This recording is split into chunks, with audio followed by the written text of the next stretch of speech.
Hello! In this episode, we will focus on the API mode in PixelForgeAI. Let's start by going to the Settings screen. To use the API mode, you need to add an API key. You can do this in two ways, as an environment variable or as a key saved in encrypted form in the application settings. For this example, we will use a key from OpenAI. Go to the OpenAI website, generate a new API key, copy it, and paste it into the appropriate field in the PixelForgeAI settings. Then save it. Let's return to the Welcome screen.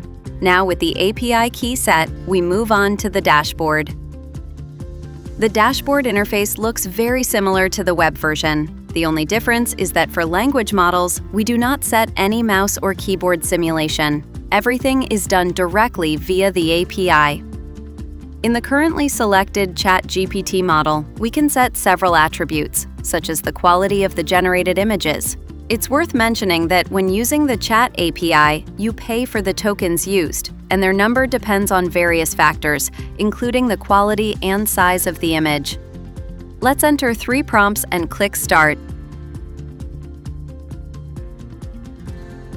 Now we wait for the generation process to finish.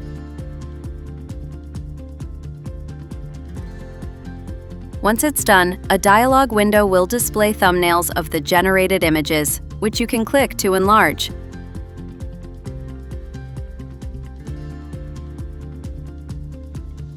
The files have been saved on your computer. If you click the Open Folder button, the folder with the generated files will open. As you can see, the API mode is a bit simpler and more convenient than the web mode. But remember that here you pay for usage, not a fixed monthly fee like in the Web AI version.